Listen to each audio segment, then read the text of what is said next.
Bueno, la conferencia que vamos a ver ahora se llama La consumación de la historia humana, ¿sí? O lo que es lo mismo, los últimos días. ¿Por qué? ¿De qué trata esta conferencia? En realidad, los creyentes han estado esperando siempre los últimos días. Y ya hemos mencionado varias veces que, por todo lo que hemos visto en las conferencias y lo que vamos a seguir viendo, que estamos ahora en los últimos días. Pero ¿qué significa los últimos días? Porque en realidad la creencia de muchísimas personas hasta hoy en día es que cuando lleguen estos tiempos van a ser tiempos de catástrofes y que va a ser el fin del mundo. ¿Sí? En realidad, ¿qué significa esto? ¿No? ¿Qué significa que va a ser el fin del mundo y por qué estas catástrofes? ¿Y qué es lo que podemos esperar realmente que ocurra? Literalmente, muchos creyentes pensaron, y aún millones de personas creen todavía, que cuando lleguemos a estos tiempos, los últimos días, con la llegada del Señor de nuevo, cuando vuelva Cristo, lo que va a pasar va a ser simplemente el juicio final, y simplemente aquellos que cumplieron serán tomados y los que no cumplieron serán quemados en el infierno eternamente. Bueno, sí, en realidad la Biblia dice algo semejante y mucha gente se ha aferrado a eso y han vivido manteniendo esa creencia, y como sostienen, inclusive muchos grupos religiosos que sostienen que ahora estamos en los últimos días y que por lo tanto va a ser el fin del mundo. Y mucha gente está confundida y se pone a pensar, ¿será así? ¿Será el fin de los tiempos? En realidad, nosotros hemos visto, yo les comenté en un principio, que en Mateo, en Isaías 46:11, que Dios dice, tal como lo he pensado, así lo haré, tal como lo he planeado, así lo realizaré. ¿Se acuerdan? O sea, esto muestra el carácter de Dios. Dios es un Dios eterno, absoluto e incambiable. Él tenía un plan cuando creó al hombre. ¿Sí? Creó a Adán y Eva para que sean los padres de una humanidad verdadera y que a través de su descendencia se formaran familias verdaderas, sociedades verdaderas, naciones verdaderas, un mundo verdadero que sería el reino de los cielos. Cuando el hombre cayó, Satanás se apoderó de los hijos de Dios, ¿sí? Y creó el infierno. Entonces Dios comenzó, como hemos visto, con toda esta fórmula del fundamento de fe, fundamento de sustancia, comenzó todo un trabajo para crear de nuevo el reino de los cielos. Si fuera así, que en los últimos días Dios simplemente va a enviar a Cristo y de la noche a la mañana será un juicio, el juicio final, y todos aquellos que cumplan serán arrebatados con Dios o con el Señor y los demás serán destruidos, yo les hice una pregunta a ustedes en algún momento. ¿Qué porcentaje piensan ustedes? ¿Se acuerdan que preguntaba eso? ¿Qué porcentaje piensan ustedes que se va a salvar? ¿Qué porcentaje en el mundo hay de cristianos verdaderos? Para poner un pequeño ejemplo, un cristiano verdadero es aquel que ama a su enemigo, ¿no? Y no alguien que lo tolera, no alguien que lo aguanta, no alguien que no lo mata simplemente, sino que lo ama de verdad, tiene amor por su enemigo. Y uno a veces, algunas personas tienen, gracias a Dios, enemigos pequeños, ¿no? Simplemente alguien que lo critica o alguien que no le gusta mucho. Pero ¿qué pasa con alguien, por ejemplo, que violó a mi hija o que la asesinó? ¿Puedo amarlo? ¿Cuántos de ustedes piensan que pueden amar a ese tipo de enemigos? ¿Qué porcentaje? Alguien me dijo en el público, un 10%. Bueno, yo dije, qué optimista. Si un 10% de las personas pudieran amar a la persona que mató a su propio hijo, wow, el mundo sería mucho mejor de lo que es. Pero aún así yo lo acepté y dije, bueno, digamos que es un 10%. Entonces Dios se rescata a ese 10%. Pero el otro 90% tiene que morir en el infierno. Supongamos que sea más de un 10%. Supongamos que sea un 20%, un 30%. ¿Sí? El 30% de la gente ama a su enemigo de verdad, de corazón, y practica todo y no tiene pecado. ¿Aún así Satanás sería victorioso en un 70%? No. Tal como lo he pensado, así lo haré. Tal como lo he planeado, así lo realizaré. Dios es un Dios eterno, absoluto e incambiable. Él no va de ningún modo a perder a nadie. ¿Cuánto va a tardar Dios en salvar a la humanidad? Depende del hombre. Podemos seguir sufriendo mucho más todavía. depende de nosotros, pero Dios va a perseverar. Pero sin embargo leemos en las Escrituras, vamos a leer acerca de los últimos días, qué dice y qué significa. Porque decir que algo es simbólico no es suficiente como para decir, bueno, como es simbólico lo dejo de lado. Aún los símbolos representan algo, aún los símbolos significan un mensaje importante, ¿sí? Entonces vamos a ir analizándolos de a poco. Por ejemplo, si leemos en 2 Pedro 3:10,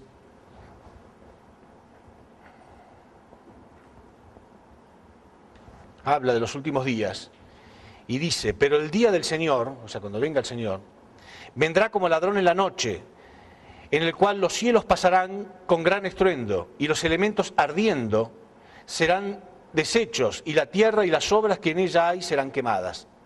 O sea que la tierra se va a quemar en los últimos días. Y hay muchas partes en la Biblia que mencionan algo semejante, que en los últimos días la tierra se va a quemar. En Mateo 24:29,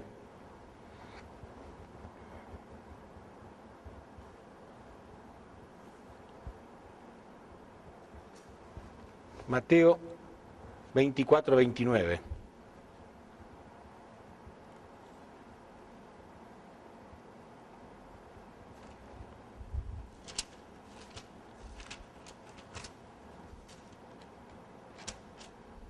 Dice, e inmediatamente después de la tribulación de aquellos días, el sol se oscurecerá, y la luna no dará más su resplandor, y las estrellas caerán del cielo, y las potencias de los cielos serán conmovidas.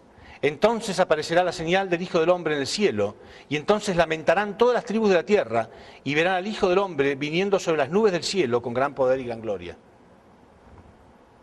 De nuevo, qué bueno, ¿no? En cierto sentido, sería mucho más fácil. Creemos que va a ser algo milagroso, ¿no? Que en las nubes del cielo llegará el Señor con un coro de ángeles, con trompetas. Entonces, ¿quién va a tener duda? Nadie va a tener duda, ¿no? Aún el más ateo de pronto si ve a Cristo llegando en las nubes con un coro de ángeles y trompetas. Después vamos a ver en otras conferencias que hay versículos en el Apocalipsis que dicen que el Señor va a ser perseguido cuando venga, que habrá gente que va a creer en Él y lo va a seguir, los suyos, los llamados elegidos y fieles, pero habrá otros que no van a creer y van a perseguirlo. Bueno, qué raro, ¿no? Si viene el Señor en las nubes del cielo, con gran poder y gran gloria, con un coro de ángeles, con trompetas, ¿quién no va a creer? Y dice que cuando esto ocurra, entonces también, de nuevo, todo será quemado y la tierra será destruida. Si leemos en la primera, los Tesalonicenses, capítulo 4, versículo 16.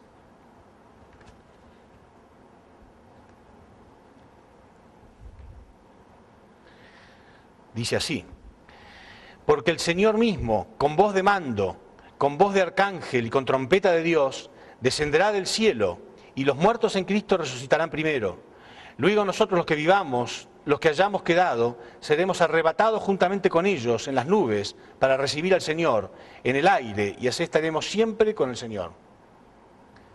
O sea, que aquellos que fueron buenos, aquellos cristianos verdaderos, serán arrebatados hacia al aire, y se encontrarán con el Señor ahí en el aire, y la tierra será destruida. ¿Sí? Bueno, hay mucha gente que cree en esto y mucha gente que no cree en esto. Quizá la mayoría no cree en esto, se da cuenta que es simbólico. Pero nosotros no podemos menospreciar y mucho menos burlarnos de las personas que creen literalmente que esto va a ocurrir. Porque ellos están esperando que esto ocurra de verdad. Y a veces suena un poquitito, para el que ya entendió, a lo mejor suena un poquitito hasta gracioso, podríamos decir. Yo sé que hay algunos lugares, un misionero cristiano, amigo mío, había sido misionero en Bahamas, y decía que ahí él veía, por ejemplo, carros de cristianos fundamentalistas que llevaban una calcamonía atrás, ¿no? Que decía, cuidado, porque el que maneja es un cristiano verdadero, y si Cristo llegara en ese momento el auto podría quedar sin conductor. Bueno, ese sería el menor de los problemas, que el auto quede sin conductor. La tierra se va a prender fuego, se va a destruir todo. ¿Qué problema hay que un auto se quede? Pero ellos lo creen así literalmente. E inclusive sabemos que hay iglesias, templos, ¿no? Que tienen su techo corredizo, por las dudas que llegara el Señor, que se pudiera correr el techo para que ellos puedan ser elevados al cielo. ¿Está bien? Es así. Con todo respeto lo digo, hay gente que cree en esto, vamos a aclarar, porque para eso estamos en los últimos días, para ver qué es lo que significa esto. ¿Sí? La Biblia también dice que en los últimos días será el fin de los misterios y que tendremos que profetizar nuevamente, Apocalipsis 10:11, profetizar nuevamente contra muchos pueblos, muchedumbres, naciones, lenguas y reyes.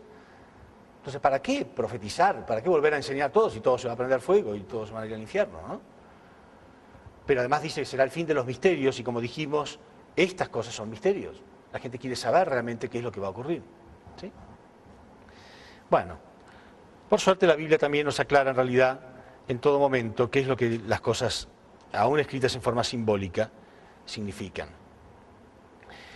Si nosotros observamos en realidad, vamos a analizar un poco gráficamente cómo era el plan de Dios. ¿Sí?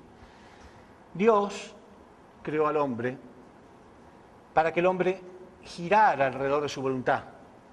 ¿Sí? Dios en la posición de sujeto, nosotros en la posición de objetos, estaríamos girando, para decirlo de algún modo, alrededor de la voluntad de Dios. Cuando el hombre llegara a la perfección, cruzando por las 3 etapas, etapa de formación, crecimiento y perfeccionamiento, cuando el hombre cruzara por estas 3 etapas, al llegar a la perfección, estaría conectado completamente con la voluntad de Dios. O sea, dicho en estas palabras, estaría girando alrededor de la voluntad de Dios. ¿Sí? Bueno, podemos decir, como Adán y Eva llegaron a cubrir la etapa de formación y la etapa de perfeccionamiento, la etapa de formación y la etapa de crecimiento, podemos decir que ellos giraron alrededor de Dios un tercio, ¿sí? Y otro tercio. Pero la última etapa, esta, no se cumplió. ¿Se entiende? O sea, es como si esta última parte no se haya cumplido. Entonces el hombre giró alrededor de la voluntad de Dios un poco y acá se desvió.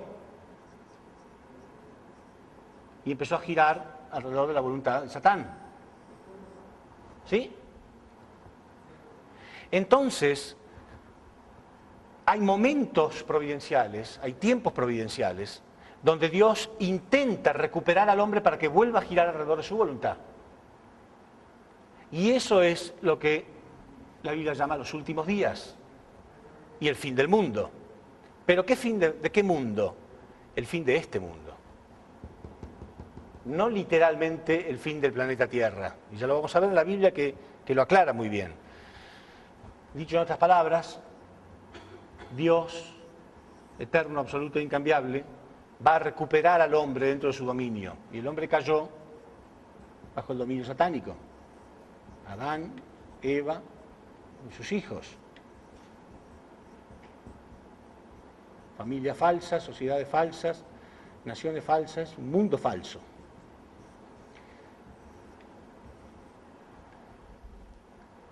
¿Saben por qué Dios no intervino en la caída? Yo lo expliqué muchas veces, ¿no? Dios no interviene en la caída principalmente porque es una responsabilidad del hombre.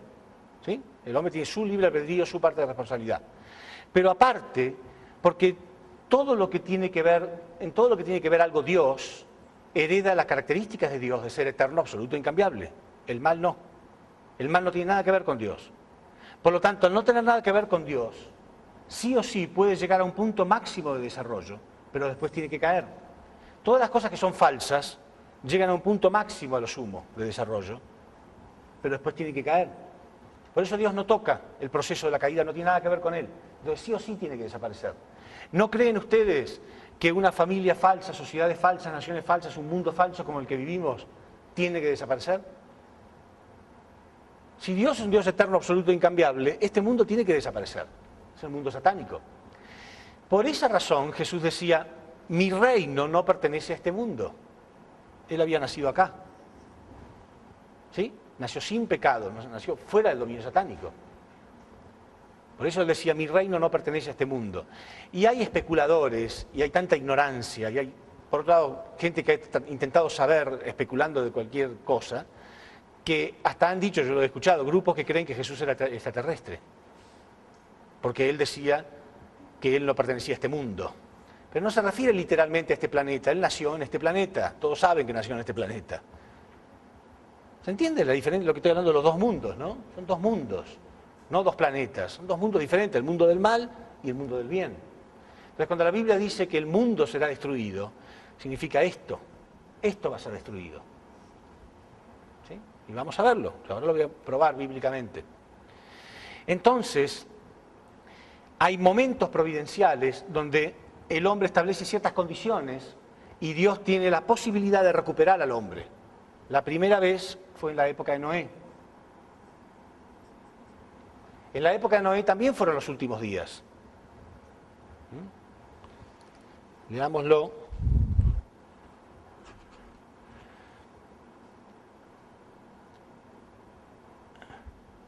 En Génesis capítulo 6, versículo 13. Vamos a ver acá mejor. Bueno. Génesis 6, 13.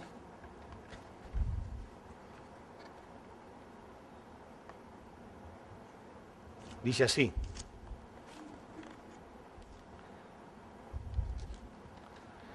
Dijo pues Dios a Noé, he decidido el fin de todo ser, porque la tierra está llena de violencia a causa de ellos, y he aquí que yo los destruiré con la tierra. Y he aquí que yo los destruiré con la tierra. ¿Destruyó Dios el planeta en la época de Noé? No, el planeta siguió existiendo. ¿Sí? Son momentos, ¿no? Momentos donde Dios intenta terminar con esto. En la época de Noé, si se hubiera establecido correctamente el fundamento, dijimos Dios podía haber enviado al Mesías en aquella época.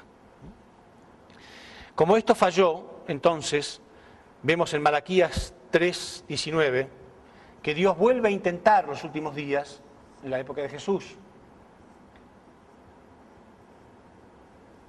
En la época de Jesús también iban a ser los últimos días. Malaquías 3:19.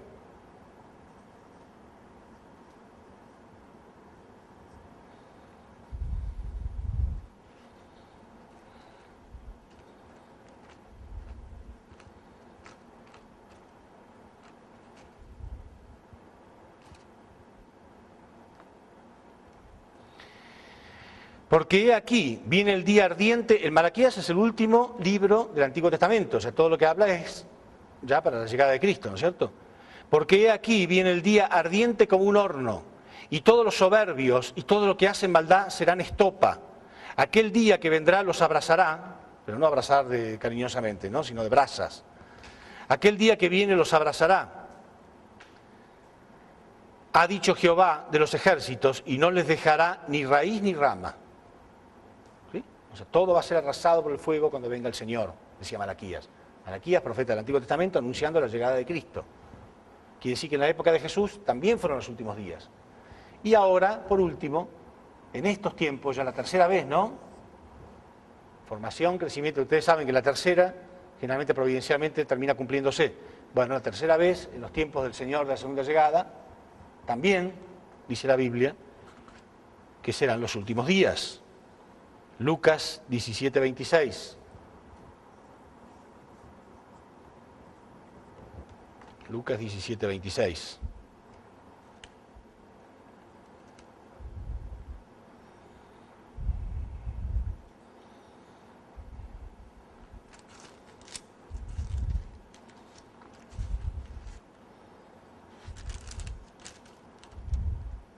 Dice, como fue en los días de Noé, así también serán los días del Hijo del Hombre.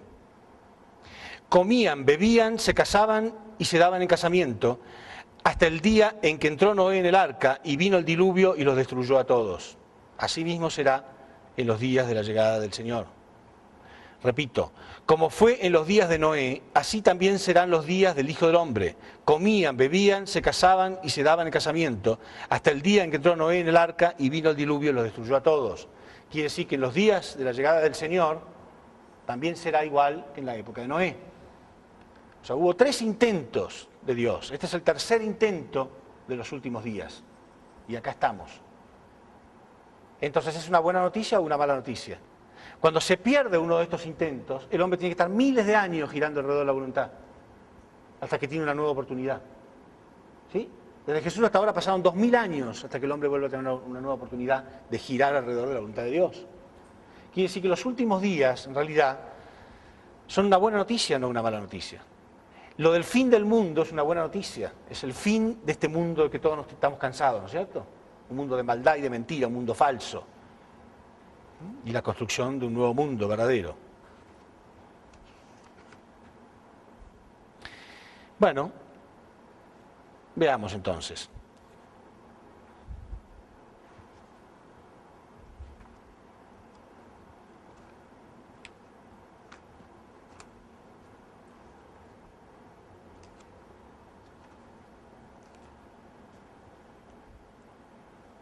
En Eclesiastés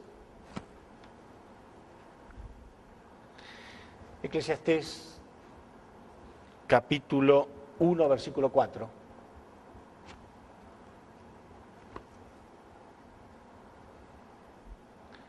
dice así: una generación va, otra generación viene, pero la tierra permanece para siempre. La Biblia dice, una generación va y otra generación viene, pero la tierra permanece para siempre. O sea que no será destruida. En Salmos 78, 69,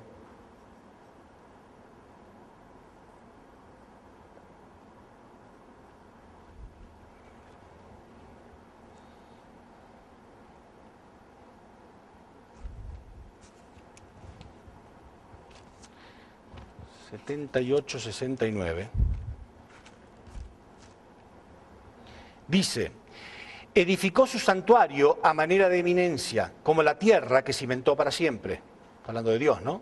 Dice, edificó su santuario a manera de eminencia, como la tierra que cimentó para siempre. O sea, Dios creó la tierra para siempre. En Salmos 37, 29,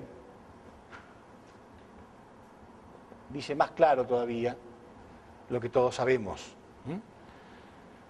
Que algún día, ¿no?, cuando Dios recupere a esta persona en la posición de Adán, y esta persona en la posición de Eva, en la posición de padres verdaderos de una humanidad verdadera, en la posición de padres verdaderos de una humanidad verdadera, y tengan hijos. Y entonces, dice la Biblia, nosotros tendremos que ser injertados en el olivo verdadero. La Biblia dice que nosotros vamos a tener que ser readoptados. ¿Por qué? ¿Por qué vamos a tener que ser readoptados? Porque caímos bajo un padre falso. Si no, no tenemos por qué ser readoptados. Entonces los hijos, familia verdadera, sociedades verdaderas, naciones verdaderas, un mundo verdadero. Y esto es el reino de los cielos. Bueno, acá en Salmos 37, 29,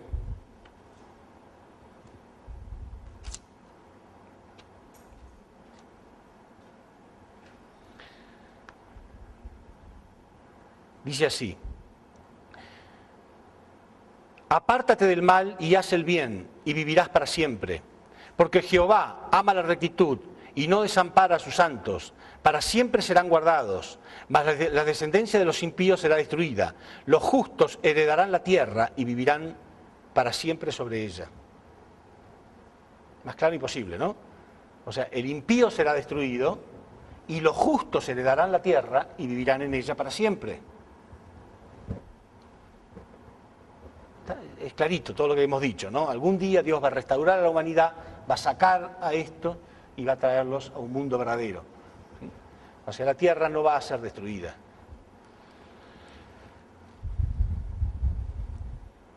Entonces, ¿qué significa? Entonces, ¿por qué dice que va a ser quemada la tierra? Bueno, es un símbolo, es simbólico. Y vamos a ver que es así. En Jeremías, capítulo 23, 29,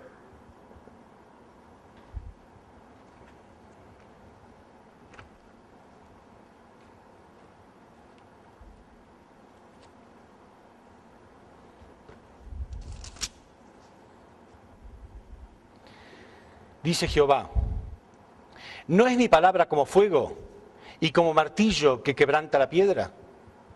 ¿No es mi palabra como fuego? O sea, la Biblia dice que la palabra de Dios es igual al fuego. pero lo dice varias veces, así que no se preocupen, está muy, muy claro en la Biblia. En Juan 12:48,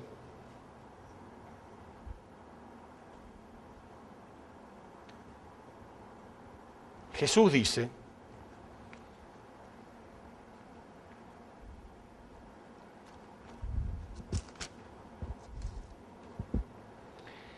el que me rechaza y no recibe mis palabras, tiene quien lo juzgue. La palabra que he hablado, ella le juzgará en el día postrero.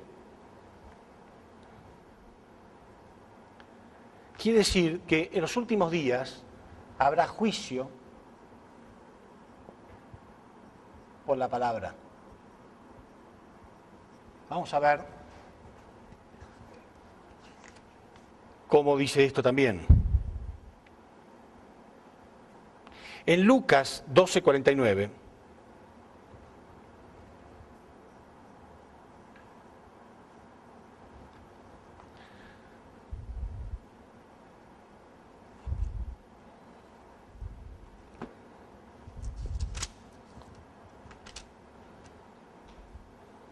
Jesús dice: fuego vine a echar en la tierra, ¿y qué quiero si ya se ha encendido? ¿Cuándo le prendió fuego Jesús a la tierra? ¿Cuándo?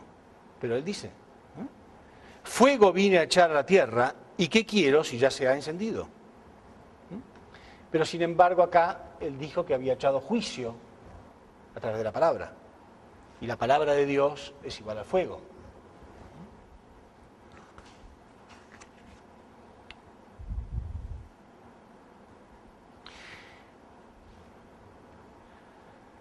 En Juan, recuerden ustedes bien, dice: fuego vine a echar en la tierra. Jesús dijo que él vino para prenderle fuego a la tierra. Dijo literalmente eso. En Juan 9:39,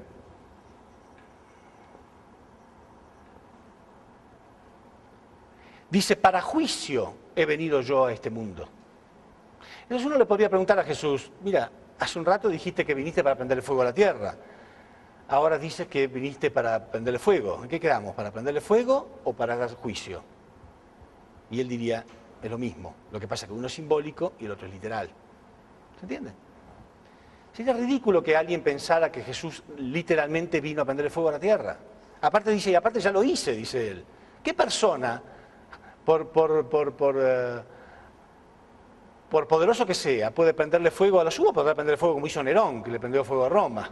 Pero al planeta entero, el planeta entero está formado por 70 y pico % de agua. Hay mucha agua en el mundo, hay muchos océanos. ¿Quién puede prenderle fuego al planeta? Bueno, yo me río. Hay gente que lo cree. En realidad es imposible. Lógicamente, científicamente hablando, en la práctica es absolutamente imposible. No se puede prender fuego a un planeta.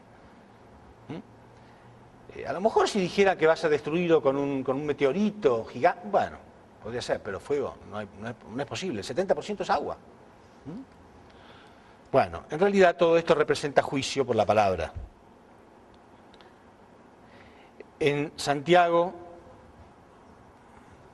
capítulo 3, versículo 6, dice: la lengua es fuego. La lengua representa el fuego.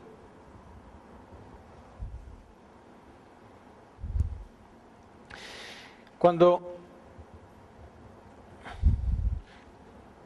nosotros vemos en el Génesis, ¿ustedes se acuerdan? Adán y Eva pecaron, se apartaron, y Dios dice que tuvo que poner querubines, que son ángeles, para evitar que el hombre alcanzara el árbol de la vida, ¿se acuerdan?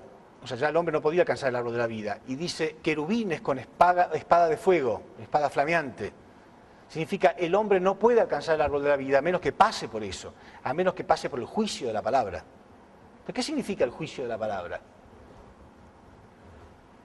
En realidad, dijimos que se profetizan que la tierra se va a prender fuego, ya sabemos lo que significa simplemente el juicio por la palabra, pero también dicen que el sol y la luna se van a oscurecer y que las estrellas caerán del cielo. Bueno, si pensamos en forma lógica también, la estrella más pequeña que existe en nuestra galaxia es el Sol. y es miles de veces más grande que la Tierra. Entonces sería más lógico que la Tierra caiga sobre el Sol y no que el Sol caiga sobre la Tierra. Pero además dicen, las estrellas caerán, ¿no?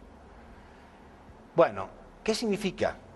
¿Qué significa, según la Biblia, el Sol, la Luna y las estrellas? En realidad nosotros ya lo dijimos, ¿cierto? Cuando hablábamos en otras partes de la conferencia, dijimos en la parte de José, ¿se acuerdan? José, el hijo de Jacob, tenía sueños persistentes, revelaciones, donde el sol, la luna y 11 estrellas se inclinaban delante de él. Entonces él le preguntó a su padre qué simbolizaban, qué simbolizaba este sueño, qué simbolizaba el sol, la luna y las estrellas, y el padre le dijo que simbolizaba a él, o sea, al padre, a su madre y a sus hermanos, o sea, los hijos del padre y la madre.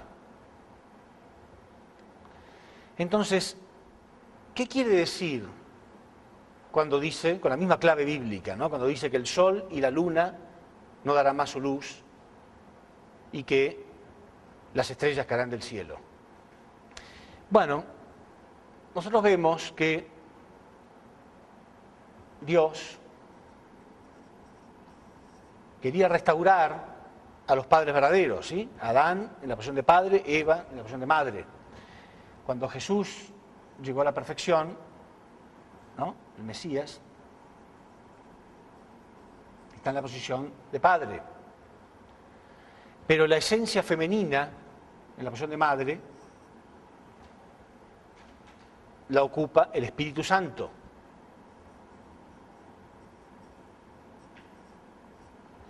Quiere decir que esto es el Padre, representa al Padre, y el Espíritu Santo en la posición de madre. Y todo aquel que crea en esto, está en la posición de hijos, los cristianos. Los cristianos que creen en Jesús y en el Espíritu Santo están en la posición de hijos. Ahora, ¿por qué dice la Biblia que se van a oscurecer? En realidad, si nosotros leemos en Juan 16:12 y en Juan 16:25, Jesús decía, os he hablado todo esto en símbolos y parábolas, pero va a llegar el día en que les hablaré en forma clara acerca del Padre. Y Jesús decía, tengo mucho que enseñarles, pero ustedes no lo entenderían, pero cuando venga Él, el Espíritu de la verdad, los va a guiar hacia la verdad completa. Quiere decir que a medida que la humanidad progresa en la providencia, Dios va avanzando cada vez más. ¿Se acuerdan? El ideal, la pérdida del ideal y el proceso de recuperación del ideal. ¿Sí? Al principio, por ejemplo, en la época de Moisés,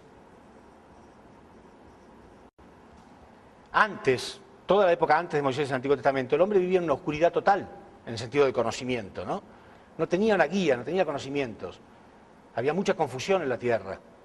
Pero en la época de Moisés, a través de la ley, por lo menos había una luz ya. Es como si estuviéramos totalmente oscuras, imagínense totalmente oscuras, ¿no? Y una persona enciende una pequeña vela. ¿Sí? ¿Qué diferencia que hace? ¿No? Se corta la luz en plena noche, una noche oscura, y de pronto alguien enciende la vela, hace una gran diferencia, se puede ver muchísimo más. Pero más tarde, con las enseñanzas de Jesús, con los evangelios, es como si volviera la luz eléctrica, como si alguien prendiera una luz eléctrica, un foco, ¿no? Un foco eléctrico.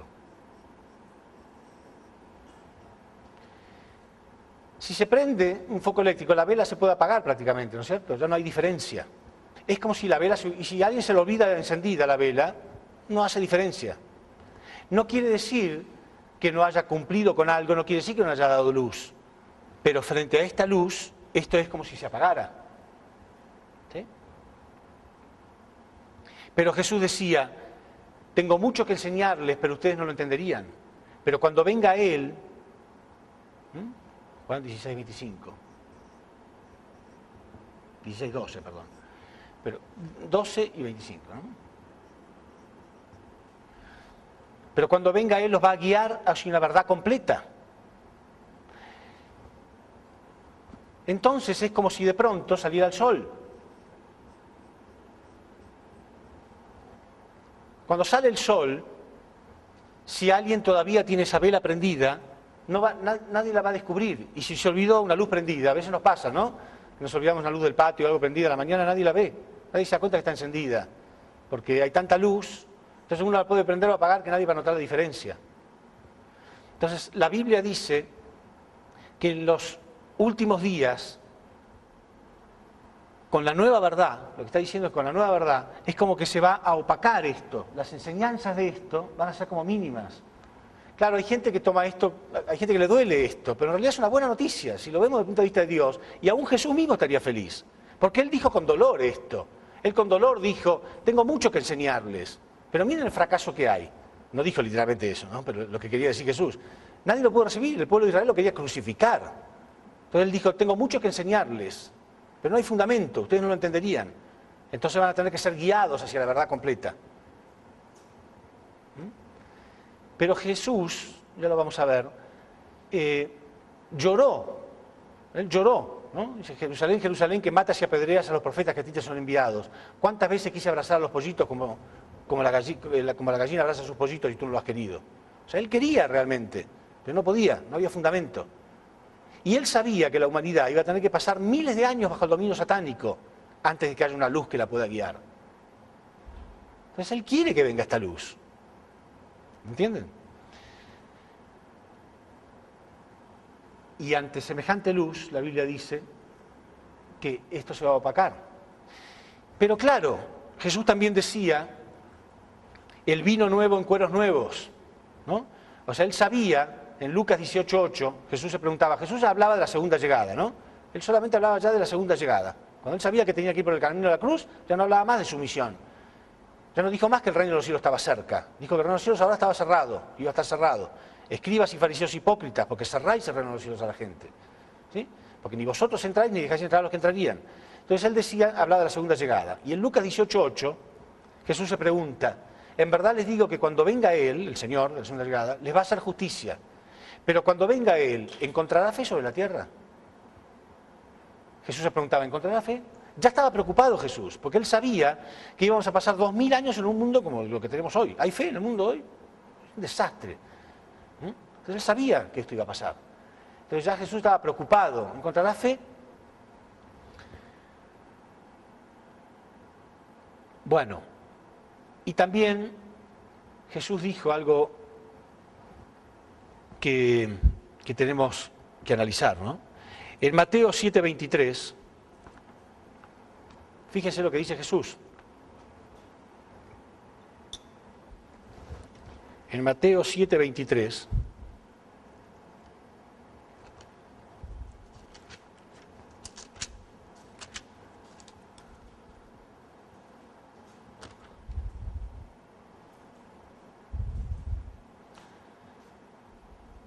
vamos a empezar por Mateo 7:21.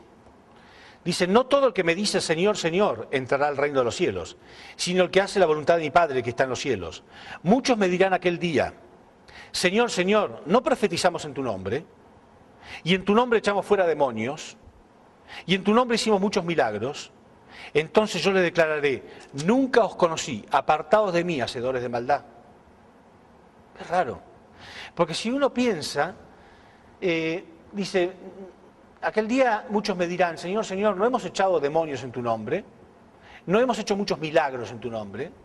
¿Quién hace milagros en el nombre de Cristo? ¿Cualquiera? ¿Cualquier cristiano? Líderes, ¿no? Son líderes grandes cristianos, no fueron muchos los cristianos en la historia que han hecho milagros en su nombre. Entonces Jesús dice, aquel día vendrán estos, aún los más elevados, aún gente que profetizó, porque dice, no hemos profetizado en tu nombre. ¿Quién salen a predicar todos los días en la calle y hacen milagros y hacen curaciones? No cualquier cristiano. Sin embargo, aquel día yo les diré, apartaos de mí, hacedores de maldad. ¿Por qué? Porque los más fundamentalistas son los primeros que van a perseguir a Cristo cuando venga. Cuando venga el Hijo del Hombre, ¿encontrará fe sobre la tierra? Preguntaba. Lucas 18:8. Ya Jesús se preguntaba, ¿encontrará fe? ¿Le creerán? Por eso dice que las estrellas caerán del cielo, los hijos. El sol se oscurecerá, la luna no dará más su luz y las estrellas caerán del cielo. Significa, con la nueva expresión de la verdad, aquellos que no quieren escuchar nueva verdad, porque ya creen que tienen toda la verdad, a pesar de que yo les dije, ¿no? Aquel día será guiado hacia la verdad completa. Tengo mucho que enseñarles, pero ustedes no lo entenderían. Pero cuando venga Él los va a guiar hacia la verdad completa, aún así hay mucha gente que no quiere escuchar la verdad completa.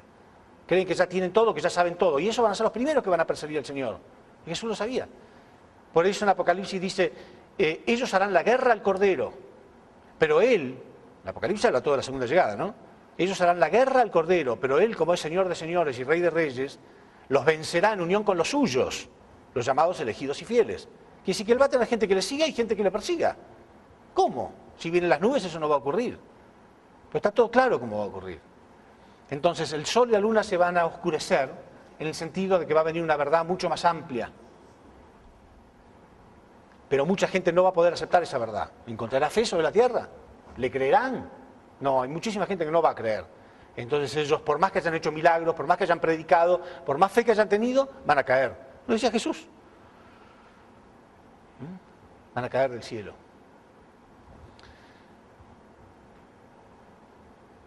Y por último, entonces, ¿qué significa que vamos a ser arrebatados hacia el cielo? ¿No? Cuando venga Cristo seremos arrebatados hacia el cielo. Bueno, es claro, ¿no? La tierra significa todo lo pecaminoso, ¿no? Todo lo mundano, todo lo material, y el cielo representa lo bueno, ¿no? El reino de los cielos.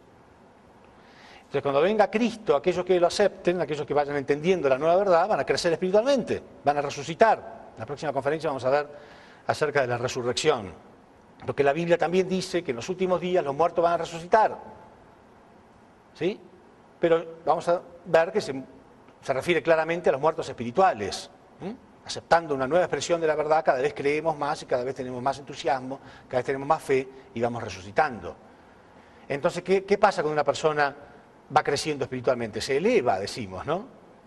Pero no tiene sentido pensar que una persona se eleva literalmente, ¿sí? Cuando ustedes están en un trabajo y fueron ascendidos, ¿qué significa? ¿Que van a trabajar al piso de arriba?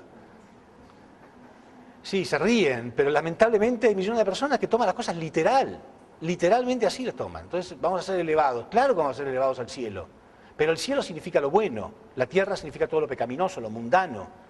Entonces en los últimos días, ahora todo coincide, ¿no? En los últimos días va a haber una nueva expresión de la verdad, tanto que la anterior va a parecer pequeña, sin despreciarla. No quiere decir que las enseñanzas mosaicas, las leyes, los 10 mandamientos no se van a cumplir. Siguen siendo los mismos. Jesús sintetizó los 10 mandamientos en 2, pero no estaba negando los 10 mandamientos. Y por eso lo querían matar, porque pensaban que era un hereje. Porque a ellos les hubiera encantado que venga Jesús a recitarle palabra por palabra las escrituras del Antiguo Testamento, como hacían los escribas y los fariseos, todo el tiempo con las escrituras en la mano.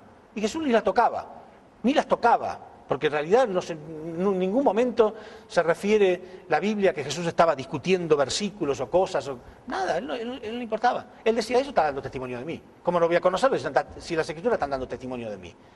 Y acá estoy yo, y con todo no queréis venir a mí para recibir la vida. ¿Sí? Pero ellos lo hubieran aceptado a Jesús y Él hubiera venido a decir exactamente lo mismo que ellos habían escuchado toda la vida. ¿Para qué? Si viene para decir algo nuevo. Ah, no, nuevo no me vengas con cosas nuevas. Entonces, ¿para qué queremos? ¿Pero es la actitud o no? Es la actitud. Todos queremos la verdad, todos decimos que nos gusta la verdad, ¿no? ¿Pero nos gusta la verdad? ¿O nos gusta la verdad solamente cuando se adapta a al pensamiento que yo tenía antes? Entonces tenemos que tener la fe de recibir la verdad tal como es, aunque me duela. Por eso la Biblia también dice en Apocalipsis que recibiremos un nuevo librito, ¿no? Y que cuando lo traguemos, ¿no? O sea, cuando lo incorporemos a nuestro interior significa, pero cuando lo traguemos será dulce en nuestra boca pero después nos amargará las entrañas. ¿Sí? El pastor debe conocer todo eso. Es así, la verdad es así. Nos gusta, decimos, me encanta la verdad, ¿no? Les voy a contar una anécdota bíblica, en realidad. Una anécdota bíblica, ¿no? Estaba el rey David. ¿Sí? El rey David un día ve a Betsabé, que era la esposa de uno de los oficiales de su ejército, y la ve bañándose en el río. Y era muy bonita, entonces le gusta.